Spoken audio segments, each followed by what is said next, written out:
শিক্ষার্থী সবাইকে স্বাগত জানাচ্ছি মিজান স্যার। একাদশ দ্বাদশ শ্রেণীর প্রিয় শিক্ষার্থী, বাংলাদেশের যে প্রান্ত থেকে এই ক্লাসটি দেখছো সবাইকে স্বাগত জানাচ্ছি।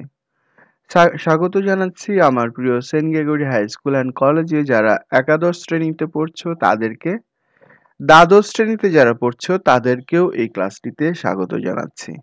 যেহেতু ক্লাসটি একটি রেকর্ড ক্লাস অর্থাৎ ইউটিউবে হবে, এই ক্লাসটি তোমরা সবাই দেখতে পাবে। ইউটিউবের কল্যাণে বাংলাদেশের যে কোনো প্রান্তে থেকেই তোমরা এই ক্লাসটি দেখো না কেন, তোমরা কিছুটা হলেও লাভবান হবে, এটুকু আমি প্রত্যাশা করি বা বলতে পারি যে তোমরা কিছু হলেও এই ক্লাসটি থেকে শিখবে।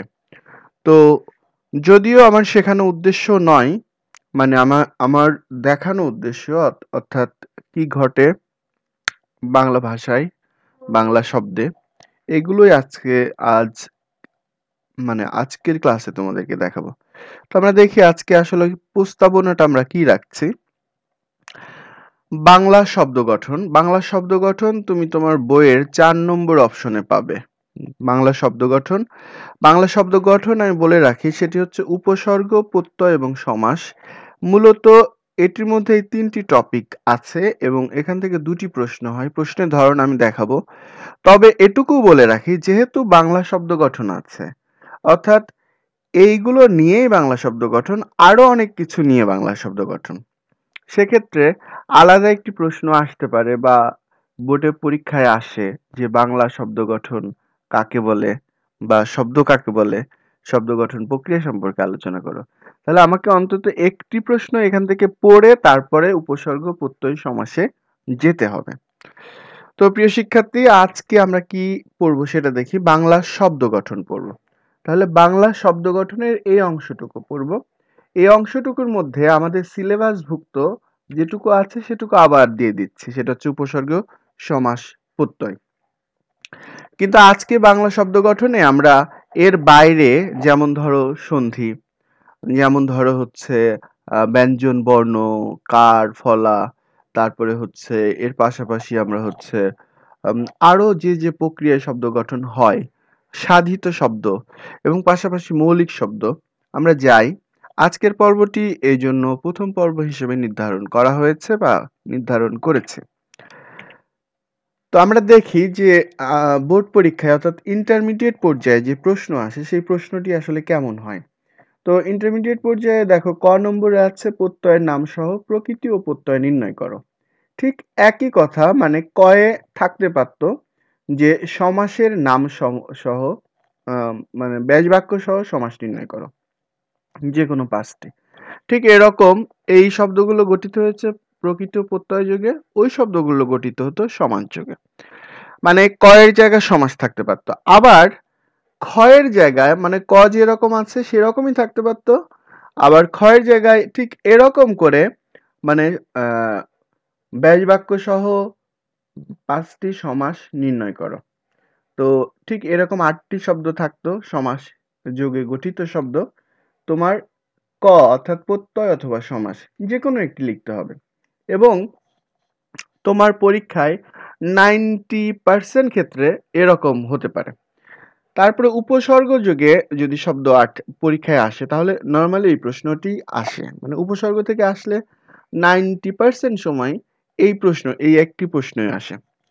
তারপরে আরেকটি প্রশ্ন থাকতে পারতো কি, যে শব্দ গঠন কাকে বলে, মানে শব্দ গঠন সম্পর্কে যে বিস্তারিত আলোচনা বা শব্দ গঠন সম্পর্কে আম, যে আলোচনাটা আজকে ক্লাসে করব সেই প্রশ্নটি নিয়েই থাকতে পারতো। অথবা যেমন প্রত্যয় নিয়ে আমার এরকম প্রশ্ন ছাড়া বিকল্প প্রশ্ন কঠিন, কিন্তু সমাসের বিকল্প প্রশ্ন আছে। সমাসের বিকল্প প্রশ্ন আছে, সেগুলো আমরা দেখব বিকল্প প্রশ্নগুলো আসলে কি কি। তো আমরা দেখি যে শিখন ফল, মৌলিক শব্দ সম্পর্কে জানতে পারবো, সাধিত শব্দ সম্পর্কে জানতে পারবো। এই ক্লাস থেকে অ্যাকচুয়ালি আমরা যেটা শিখবো, যদিও তোমার টপিক এটি না, কিন্তু আমরা শিখবো কিন্তু এটি, মানে পুরো অধ্যায়ে মৌলিক শব্দ, সাধিত শব্দ, পুরো যে টপিকটা আছে সেখানে কিন্তু আমরা হচ্ছে এখানে 2 হবে, মানে সাধিত শব্দ সম্পর্কে জানতে পারবো। শুধু এই ক্লাসটিতে অর্থাৎ এই পর্বের ক্লাসগুলোর প্রথম ক্লাসটিতে আমরা দুটিই জানতে পারবো। তো আমরা দেখি যে মূল এখানে 13টি প্রশ্ন তোমাদের দেয়া আছে এবং বলে রাখি যে লাল চিহ্নিত যে প্রশ্নগুলো মানে যেমন 12 এবং 13 আগে এক্সপ্লেইন করি, সেটি হচ্ছে আসমানি শব্দটি থাকবে এরকম না, বা বাকি যে শব্দগুলো আছে বা ব্যাস বাক্য সহ সমাস নির্ণয় করে এই শব্দগুলো যে থাকবে তা না, শব্দ অন্য রকম থাকবে। কিন্তু 12 এবং 13 তোমরা যদি 12-13 প্রস্তুতি নিয়ে যাও তাহলে উপরের কোনো কিছুই তোমাদের পড়তে হবে না, একেবারেই পড়তে হবে না। এটি হচ্ছে এইচএসসি পরীক্ষায়। এখন অভ্যন্তরীণ পরীক্ষায় আমরা ক খ দুটি লিখতে বলি, সেহেতু তোমাকে এগুলোর প্রস্তুতির পাশাপাশি এগুলোও প্রস্তুতি নিতে হবে, এগুলোর প্রস্তুতি নিতে হবে। লাল চিহ্নিত যে প্রশ্নগুলো আছে সেই প্রশ্নগুলো তুমি এইচএসসি পরীক্ষার জন্য খুব ভালোভাবে প্রস্তুত হয়ে থাকবে। তারপর দেখো নীল চিহ্নিত যে প্রশ্নগুলো আছে এগুলোর মানে প্রতি বছরই বাংলাদেশের যে শিক্ষা বোর্ড সেই শিক্ষা বোর্ডগুলো থেকে এগুলো থেকে এটা সরি অব্যয়ভাস, এটা অব্যয়ভাব সমাস হবে, এগুলো থেকে প্রশ্ন আসে। এগুলোর মধ্যে তুমি যদি বলো স্যার যে দ্বন্দ্ব কর্মধারায় বহুব্রীহি তৎপুরুষ অব্যয়ভাব, সাধারণত দ্বিগু সমাস থেকে মানে বড় প্রশ্ন আসে না, কিন্তু দ্বিগু সমাস এখানে আসে। তো এই জন্য এটি কালো করে দিয়েছি, এই দুটিও কালো করে দিয়েছি, কম গুরুত্বপূর্ণ। তার মানে এই নয় যে আসবে না, এর প্রত্যেকটি প্রশ্নই পরীক্ষায় এসেছে, মানে এখানে যা আছে প্রত্যেকটি প্রশ্নই পরীক্ষায় এসেছে কোনো না কোনো বার। লাল চিহ্নিতটা ভেরি ভেরি ইম্পর্টেন্ট, তারপরে নীল চিহ্নিত, তারপরে সবুজ চিহ্নিত উপরেরটা, এরপরে কালো চিহ্নিত। তোমরা এই রকম প্রক্রিয়ায় তোমরা পড়বে। তবে 5 থেকে 10 পর্যন্ত 11 পর্যন্ত পড়লে তোমরা 13 নম্বরের সব আনসার করতে পারবে। কিন্তু প্রত্যয়ের জন্য দেখো আলাদা কোনো প্রশ্ন নাই, অর্থাৎ প্রত্যয়ে তোমার বইয়ে যা আছে সব পড়তে হবে। প্রত্যয়ে মূলত আমরা হচ্ছে মানে এরকম বর্ণনামূলক কোনো প্রশ্ন পাবো না, আমাকে এরকম প্রশ্নই পড়তে হবে। তো এটি মাথায় রাখো, এটি সবাই একটা স্ক্রিনশট নিয়ে রাখো, সবাই একটি স্ক্রিনশট। এখানে একটি দুটি বানান মিসিং হতে পারে, সেই বানানগুলো তোমরা জানো কি সেটি তোমরা দেখে নিও। যেমন অব্যয় ভাব একটি বানানের প্রবলেম আছে, এটা দেখে নিও। তো আজকে কি পড়বো, আজকের ক্লাসটিতে একটি প্রশ্ন নিয়ে আলোচনা করব, বাংলা শব্দ গঠন বলতে কি বোঝো, আর হচ্ছে শব্দ গঠনের উপায়গুলো আলোচনা করো। তাহলে আমরা আবার ব্যাকে যাই, সেটি হচ্ছে 1 নম্বর প্রশ্নটি নিয়ে আজকে আমরা আসলে মূলত কথা বলবো। তারপরে দেখি আর কি নিয়ে কথা বলা যায়, মূলত 1 নম্বর নিয়ে কথা বলবো। আর এই মানে পর্যায়ে আমি মূলত শব্দ গঠন এবং উপসর্গ নিয়ে কথা বলবো।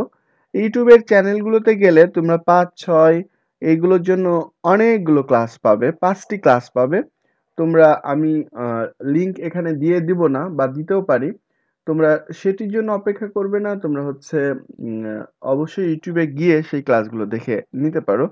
আমাদের অন্য শিক্ষকগণও এই ক্লাসগুলো সবগুলো নিয়েই ক্লাস নিয়েছেন, সেগুলো তোমরা যদি না বুঝো বারবার দেখলে তোমরা উপকৃত হবে নিশ্চিতভাবেই।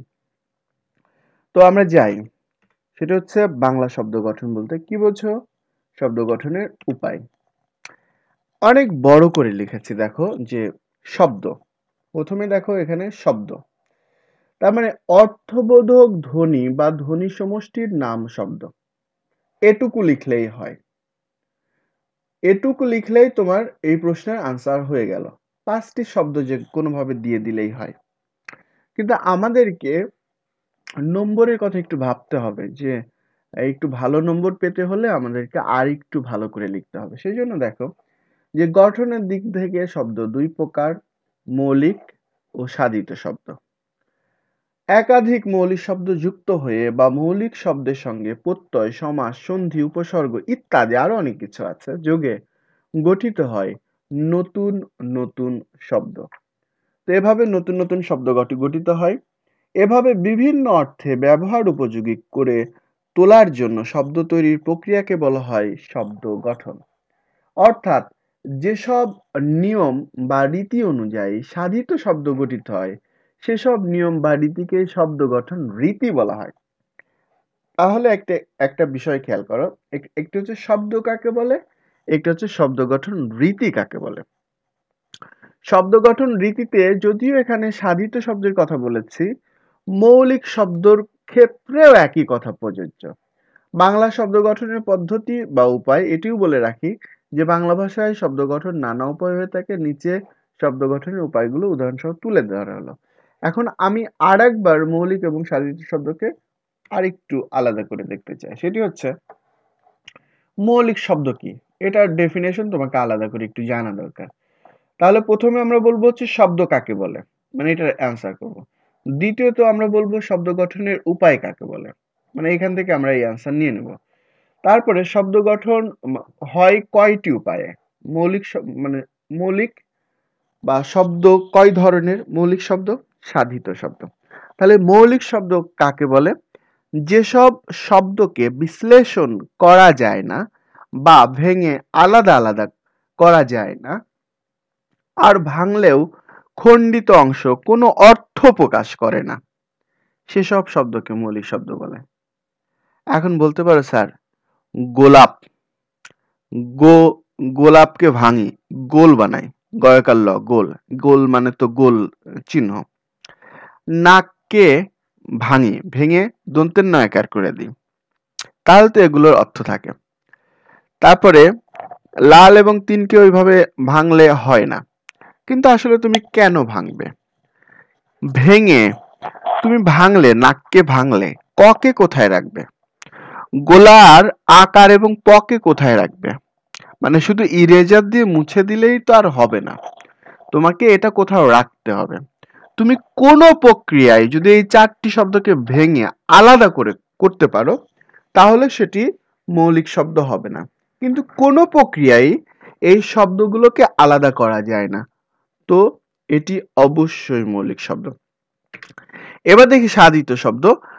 যেসব শব্দকে, মানে শব্দকে বিশ্লেষণ করে আলাদা অর্থবোধক শব্দ পাওয়া যায়, সেগুলোকে সাধিত শব্দ বলে। সাধারণত একাধিক শব্দের সমাস হয়ে কিংবা প্রত্যয় বা উপসর্গযোগ ইত্যাদি অনেকভাবে, উপরেও আমি বলেছি যে প্রত্যয়, সমাস, সন্ধি, উপসর্গ, তারপরে হচ্ছে অন্যান্য যে বিষয়গুলো আছে এগুলো আমরা সব দেখব। যেমন হচ্ছে কি বলে এটাকে, এক কথায় প্রকাশের মাধ্যমেও শব্দ গঠন করা যায়। তারপরে শব্দ গঠনে আরো অন্যান্য অনেক প্রক্রিয়া আছে, সেগুলো সাধিত শব্দতে আমরা পড়ব। তাহলে শব্দ কাকে বলে, শব্দ গঠন রীতি কাকে বলে, শব্দ গঠনের রীতি কয় প্রকার বা শব্দ গঠন কয় ভাবে হয়ে থাকে, একটি হচ্ছে মৌলিক, একটি হচ্ছে সাধিত। এটুকু নিয়ে আমাদের সমস্যা নেই। আমরা এখন মৌলিক এবং সাধিত মানে দুটি শব্দেরই গঠন আমরা দেখব, এবং আমি আলাদাভাবে মৌখিকভাবে বলে দিব যে কোনগুলো মৌলিক কোনগুলো সাধিত। তোমরা এটি মুখে অবশ্যই অবশ্যই আমার মুখের কথা শুনবে, শুধু স্ক্রিনশট নিয়ে তুমি যদি তোমার কাছে রেখে দাও কোনো লাভ নেই, আমার কথা শুনতে হবে। দেখো একটি বড় একটি জায়গা, একটি পৃষ্ঠা, এই পৃষ্ঠাটি আসলে আজকের ক্লাসের মূল জায়গা, সেটি ক নম্বরে দেখো, ব্যঞ্জন বর্ণের সঙ্গে কার যোগ করে শব্দ গঠিত হয়। যেমন ম যোগ আকার সমান মা। এখন তুমি বলতে পারো স্যার, এই শব্দকে বিশ্লেষণ করা গেছে, শব্দকে ভাঙা গেছে কিন্তু বিশ্লেষণ করা যায়নি। মাথায় রাখবে, শব্দ ভাঙা এবং বিশ্লেষণ এক নয়। তাহলে আমরা যে আগের ইয়েটা দেখলাম, এটা হচ্ছে একটি মৌলিক শব্দ, অর্থাৎ তি মানে রস্বীকার, ত দন্ত নয়, এটা তো আমরা আলাদা আলাদা ভাঙতে পারি, কিন্তু এটা তো বিশ্লেষণ করতে পারবো না। কিন্তু সাধিত শব্দে আমরা সব বিশ্লেষণ করতে পারবো। তাহলে এটি ছিল আমাদের মৌলিক শব্দ। ক নম্বরে ছিল এটি একটি মৌলিক শব্দ গঠনের একটি প্রক্রিয়া, অর্থাৎ কার যোগ করে।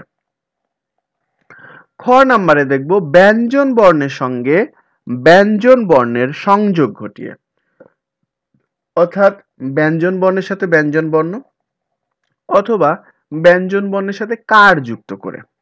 যেমন কয় র ফলা ম, মানে এখানে র ফলা একটি কার আছে, তারপরে এখানে ক রেফ আছে, তারপরে ম কর্ম, ক্রম কর্ম, এখানে দুটি কার যুক্ত করেছি এক, দুটি হচ্ছে তুমি দেখো যে প্রথমে ক ছিল, তারপরে রেফ, তারপরে ম।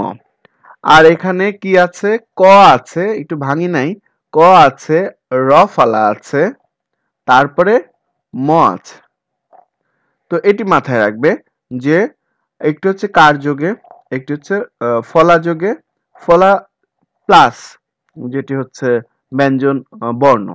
আর এখানে কার যোগের সাথে আবার ব্যঞ্জন বর্ণ যুক্ত হয়েও হতে পারতো। যেমন এখানে তুমি মা বললে, তুমি অন্য একটি শব্দ যদি বলো, যেমন বয়াকার দিয়ে আকার দিলে হয় বা, মানে আমি বা তুমি, তাহলে বা তো একটি অব্যয়, কিন্তু বার সাথে যদি আবার বা বয়াকার বা দাও তাহলে বাবা হয়ে যায়। তো এটাও মাথায় রাখবে। দেন আমরা চলে আসি গ নম্বরে, সন্ধির সাহায্যে বিদ্যাযোগ আলয়, বিদ্যালয়, আশাযোগ অতীত, আশাতীত। তো এটি কিসের উদাহরণ? এটি সন্ধির উদাহরণ, এবং এটা বলে থাকে এটি সাধিত শব্দের উদাহরণ। শব্দের শুরুতে উপসর্গ যোগ করে, যেমন বি যোগ ফল, বিফল, প্রযোগ ভাব, প্রভাব, এরকম আমাদের প্রচুর উপসর্গ রয়েছে, সেই সব উপসর্গ ব্যবহার করে আমরা পেতে পারি। তাহলে গ, ঘ, উতে চলে আসি। শব্দের শেষে প্রত্যয় যোগ করে, যেমন চল যোগ অন্ত, চলন্ত, কীট প্রত্যয়, বৎসর যোগ ইক, বাৎসরিক, তদ্ধিত প্রত্যয়। তাহলে আমরা পেলাম সন্ধি, পেলাম উপসর্গ, পেলাম প্রত্যয়, এবার পাচ্ছি সমাস। মা ও বাবা, মা বাবা, বিদ্যার আলয়, বিদ্যালয়। আবার আমরা এই দেখো যে বিদ্যালয়, বিদ্যাযোগ আলয়, আবার এখানে বিদ্যার আলয়, বিদ্যালয়। তাহলে এই গাঠনিক প্রক্রিয়া কিন্তু আলাদা, গাঠনিক প্রক্রিয়া আলাদা। আবার এখানে আমরা সাধারণত আমাদের বইগুলোতে বিদ্যালয় সন্ধিতে পড়ানো হয় বলে সমাসে এটা দেয়া হয় না, কিন্তু আমি এটা দিয়েছি। তো তুমি এখানে সিংহ চিহ্নিত আসন, সিংহাসন ইত্যাদি দিতে পারো, যে শব্দগুলো খুব প্রচলিত। তারপরে দেখো শব্দের শেষে বিভক্তি যোগ করে, এটি সাধারণত এক্সাম্পল হিসেবে দেখানো হয় না, কিন্তু আমি দেখাচ্ছি, কারণ আসলে শব্দের সঙ্গে বিভক্তি যুক্ত করে যেটি হয় সেটি আসলে শব্দ না বলে পদ বলতে হয়, এই জন্য এটি আমরা দেখাই না। তারপরেও আমি বলবো এটি একটি শব্দ গঠনের প্রক্রিয়া। যেমন কল যোগ এর, কলের। তারপরে ক, রেফ এখানে আছে, আসলে এটা র হবে, ক র ছয়কার, করছে। তো তার মানে বিভক্তি যুক্ত করেও আমরা শব্দ পাচ্ছি। তারপরে পদের দ্বিরুক্তি সাহায্যে, যেমন রাজা একটি শব্দ, তো দ্বিরুক্তি হইলে দুইবার উক্ত হয়, মানে দুইবার বলতে হয়, যেমন রাজায়, রাজায়। তাহলে দ্বিতীয় রাজায় কেমন কিভাবে হলো?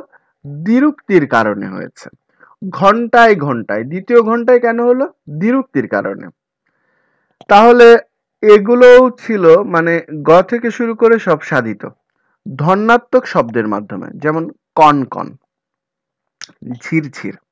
আসলে এটি হবে হচ্ছে ধন্যাত্মক অব্যয় আর কি। আবার এটাকে তোমরা হচ্ছে ইসের মধ্যেও রাখতে পারো, মানে আরেকটি জায়গায়, সেটিকে বলা হয় হচ্ছে দ্বিরুক্ত শব্দ। তো দ্বিরুক্ত শব্দের মাধ্যমে, দ্বিরুক্তক শব্দের মধ্যে আরেকটি প্রকার আছে, সেটি হচ্ছে ধন্যাত্মক শব্দ। সেটা হচ্ছে এখানে দ্বিরুক্ত শব্দ মূলত প্রকাশ পেয়েছে, মানে এটা হচ্ছে পদের দ্বিরুক্তি, মানে এটাও পদের দ্বিরুক্তি, কিন্তু এটা হচ্ছে ধন্যাত্মক দ্বিরুক্তি।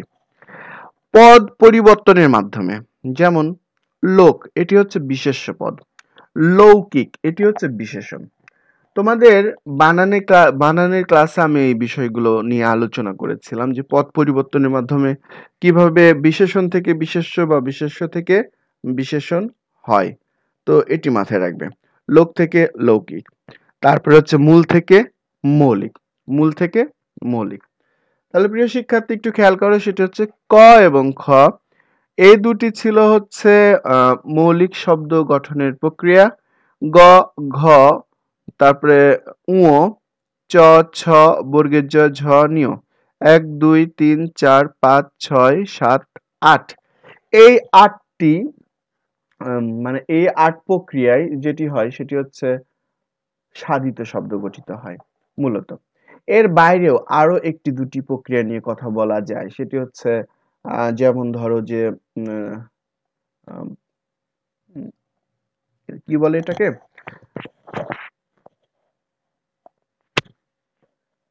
বাগধারা, সরি, বাগধারা এবং এক কথায় প্রকাশ, বাগধারা এবং এক কথায় প্রকাশ এর সাহায্যেও মানে সাধিত শব্দ গঠিত হয়।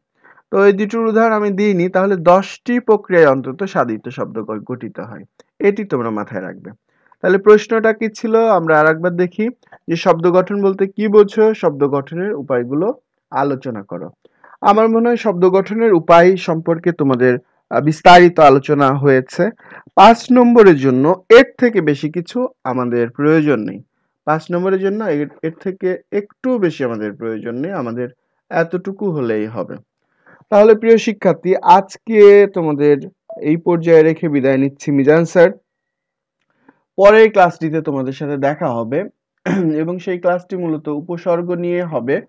সেই ক্লাসটি দেখার আমন্ত্রণ জানাচ্ছি এবং আমি বলে রাখি যে উপসর্গ নিয়ে যে ক্লাসটি হবে সেখানে একাধিক প্রশ্ন নিয়ে আলোচনা করা হবে, সেই প্রশ্নগুলো তোমরা দেখবে। পরবর্তী পর্যায়ে তোমাদের সমাস এবং প্রকৃতি প্রত্যয় নিয়ে ক্লাস নিব। আপাতত এই দুটি বিষয় নিয়ে ক্লাস হবে না। ইউটিউবে তোমরা ক্লাসগুলো আছে, তোমরা আমার ক্লাসগুলো আছে, সেগুলো দেখে নেবে। সবাইকে ধন্যবাদ জানাচ্ছি। আর এই ক্লাসে যা পড়ানো হয়েছে সেটি তোমরা বাসায় প্র্যাকটিস করবে CWHW হিসেবে। তোমরা হচ্ছে আমার যারা সরাসরি শিক্ষার্থী তাদের এটা কাউন্ট হবে। সবাইকে ধন্যবাদ।